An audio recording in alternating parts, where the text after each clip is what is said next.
भाइयों, ये जरूरत क्यों आन पड़ी? क्योंकि इन नौजवानों को बताया नहीं गया कि अल्लाह क्या है, अल्लाह की ताकत क्या है, अल्लाह क्या कर सकता है, अल्लाह रब्बुल इज्जत कौन है। इन नौजवानों को बताया नहीं गया। ये बताएगा कौन? हजरत लुकमान हकीम से ये दर्स लीजिए कि एक वालिद की जिम्मेदारी ये होती है कि वो अपने बेटे को अल्लाह के ताल्लुक से बताए और अल्लाह की वहदानियत का इकरार कराए। और अल्हम्दुलिल्लाह हमारे मुस्लिम घराने के अंदर जब बच्चा पैदा होता है, कान के अंदर जो सबसे पहले सदा दी जाती है वो तौहीद के ताल्लुक से अशहदु अल्ला इलाहा इल्लल्लाह, उसे ये बताया जाता है अशहदु अन्ना मुहम्मद रसूलुल्लाह। उसे ये बता दिया गया कि अल्लाह एक है और मोहम्मद रसूलुल्लाह सल्लल्लाहु अलैहि वसल्लम ये अल्लाह के आखिरी पैगंबर है, अल्लाह के आखिरी रसूल है। इसी तरीके से मेरे भाइयों, इन नौजवानों को बताने की जरूरत है। सूरह बकरा पढ़कर इनको बताइए कि अल्लाह रब्बुल इज्जत की जात क्या है, अल्लाह रब्बुल इज्जत की ताकत क्या है। अल्लाह रब्बुल इज्जत ने सूरह बकरा आयत नंबर 21 और 22 के अंदर बड़े ही वादे अंदाज में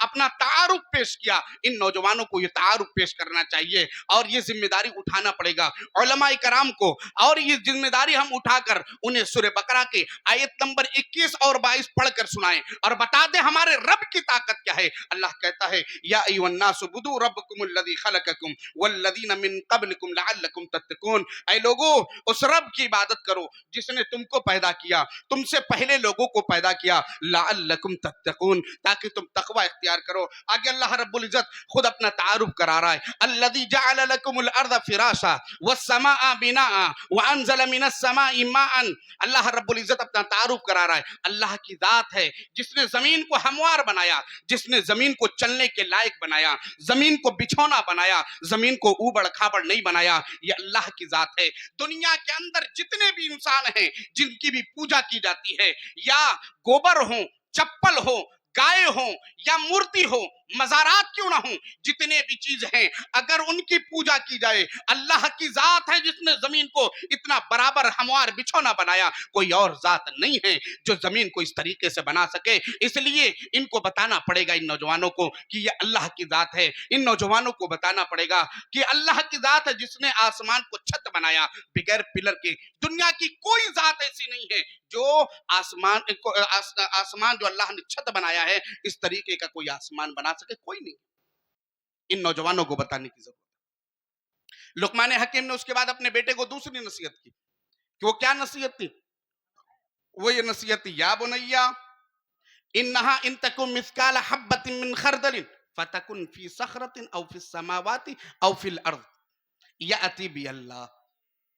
अब ये अपने बच्चे को बताइए, अपने बच्चे को आपने बता दिया, इन नौजवानों को बता दिया कि अल्लाह की वहदानियत का इकरार करो।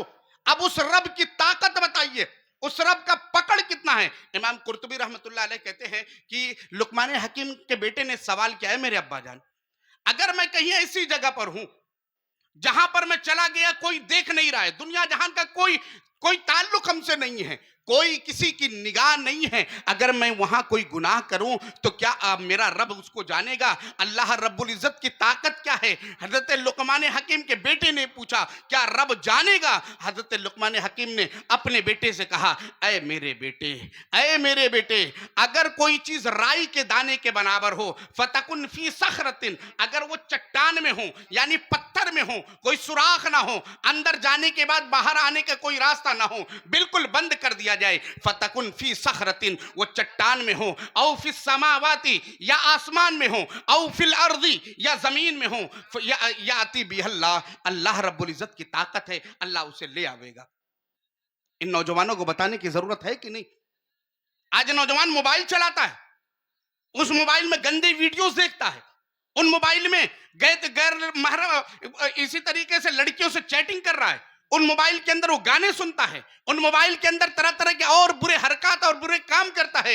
तो उन नौजवानों को ये बताना पड़ेगा, रात की तनाही है, रात की तारीकी है, कंबल ओढ़े हुए हैं, लेकिन उसके बावजूद आप ये मत सोचिए कि आपके माँ बाप नहीं देख रहे हैं, आपके वालिद आए, देखा कि सोया हुआ है मेरा बेटा, चले गए, माँ आती है बेटी को देखती है, बेटी सोई हुई है, लेकिन उस कंबल के नीचे, उस चादर के नीचे जो अपने मोबाइल को आप उंगलियां टच कर रहे हैं, अल्लाह उस हरकत को भी देख रहा है, आपकी उंगलियां कितनी मर्तबा टच कर रही है। और इसी तरीके से आप किन चीजों को देख रहे हैं, कहां मैसेज भेजा जा रहा है और रिसीव किया जा रहा है, अल्लाह इन तमाम हरकतों को देख रहा है। लुकमान हकीम ने कहा, ऐ बेटे ये मत सोचना कि अगर तुम कहीं ऐसी जगह पर चले जाओ जहां कोई ना देखे, दुनिया जहान से ताल्लुक छूट जाए, लेकिन आपके रब की निगाह आपके ऊपर होती है। याद रखना बेटे, अल्लाह की ताकत यह है कि अगर पहाड़ में हो या जमीन में हो, आसमान में हो, या अती बिहल्लाह, अल्लाह रब्बुल इज्जत ले आएगा। इन्नल्लाह लतीफुल खबीर, अल्लाह बड़ा बारीक भी है और अल्लाह रब्बुल इज्जत हर चीज की खबर रखने वाला है। ये दो नसीहत आप अपने बच्चों को बताएंगे?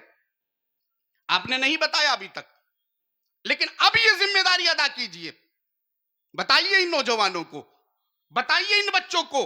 आपका बच्चा जवानी की दहलीज पर कदम रख रहा है, अब वो तरह तरह के गुनाह में मुलव्विस हो रहा है। ये समझ रहा है दाएं बाएं ऊपर नीचे कोई देखने वाला नहीं है, हमारे घर का भी कोई देखने वाला नहीं, तो उन्हें बताइए कि अल्लाह देख रहा है। इन नौजवानों को नसीहत कीजिए कि नमाज कायम करे। हजरत लुकमान हकीम ने तीसरी नसीहत क्या की? तीसरी नसीहत यह कि या बुनैया अकीमिस सलाह, ऐ मेरे बेटे नमाज कायम करना। आज नौजवान नमाजों से दूर है। आज का नौजवान जो है नमाज नहीं पढ़ता है। मेरे भाइयों, इन नौजवानों का ताल्लुक जोड़ना है, इन नौजवानों को नमाज की तरफ लेकर जाना है। रमजान मुबारक का बाबरकत महीना करीब आ रहा है। इन नौजवानों को चाहिए कि अपने आप को नमाज से जोड़ ले, नमाज की अहमियत को जान ले और फिर नमाज न छोड़ने की कसम खा ले कि हम अब तक तो खाफे गफलत में जी रहे थे, अब तक तो हम इधर उधर की जिंदगी गुजार रहे थे, लेकिन अब मैं जो हूं बेहतरीन तरीके से जिंदगी गुजारूंगा। ये बेहतरीन मौका है। लुकमान हकीम ने अपने बेटे को यह नसीहत की थी।